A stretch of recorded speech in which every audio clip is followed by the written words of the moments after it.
Welcome back to your last budget launch. In this video, we are looking at the zero debt budget spreadsheet, and we are specifically looking at the tracking accounts tab. This is a place for things that are not on your budget. When I say on, I mean like here, listed as an account or as a credit card. So in this case, let's say that we have a mortgage payment, right? We have a mortgage, but we're not including that as, a credit card or loan because we're not like actively trying to really pay it down. We're just paying the monthly payment, and eventually once we clear this out, we can focus on the mortgage. So the tracking account is a place to log your mortgage. So for account number 1, I would put in mortgage. I might say the current balance is, I'm going to make up some numbers here. Okay. And then we would say the date. So for these, I would suggest maybe you do this at the beginning of the month or the end of the month, right? So if you're going to do it when you set up your budget, let's say that you've been budgeting for a while and March is not your first month, you might do it on March 1st when you do your budget setup, okay? And you might, if you need to make a note, you can type in there, that's totally fine. Then you might go down to the next one, and your next tracking account might be like, let's say you have a Roth IRA, and this is an investment account. And so let's say you've got 25,000 and some money, right? Same thing, you might check it on the first of the month and check the balance on it, and just to see if it's going up or going down these days. And then when you are done filling in whichever ones you want to use, you're going to track these each month. And then notice how I'm scrolling over on my tabs here. When I look at year-end data, it's going to pull in these numbers. So we've got kind of like a mark in time of this is where it stood on this date. So this is stuff that when I send out the year-end recap spreadsheet, you'll be able to copy and paste these blocks of numbers in, and it will kind of like do it all for you of showing you progress.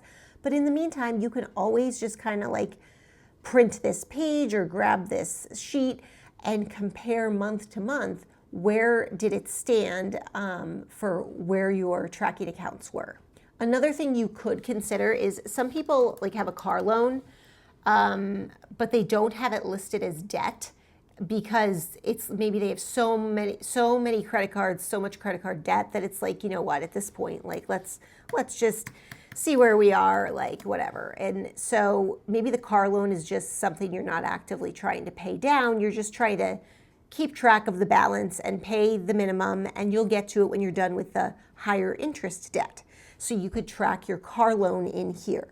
And if you do this, something to keep in mind is on your planning page, you probably would not include it as a debt. You would just list it as a monthly bill. So we can just copy this, like if I just wrote car loan down here real quick just to show you.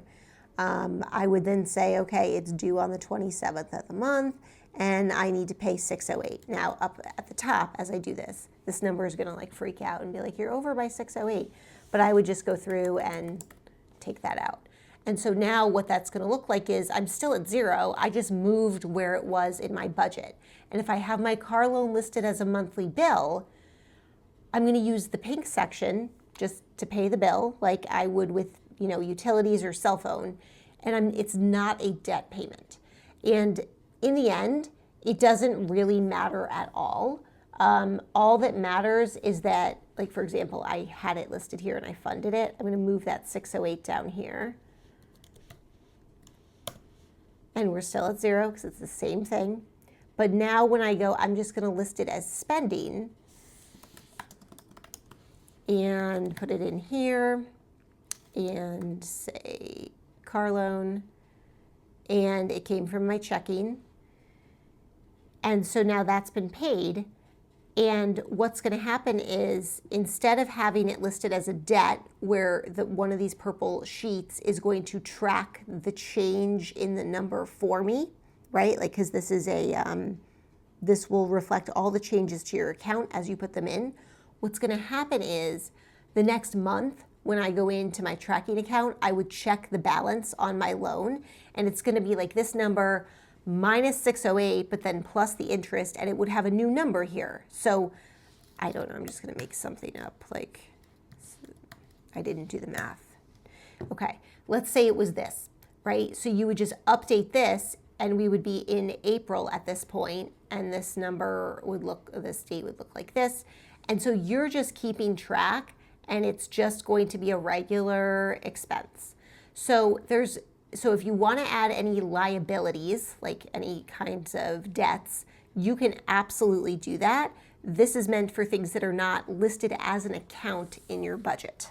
All right, so feel free to use the tracking accounts page, but also just know that this is not required at all. This, other than updating the year-end data with like the information here, it's not affecting anything. It doesn't change anything as far as formulas. This is just like information for your benefit.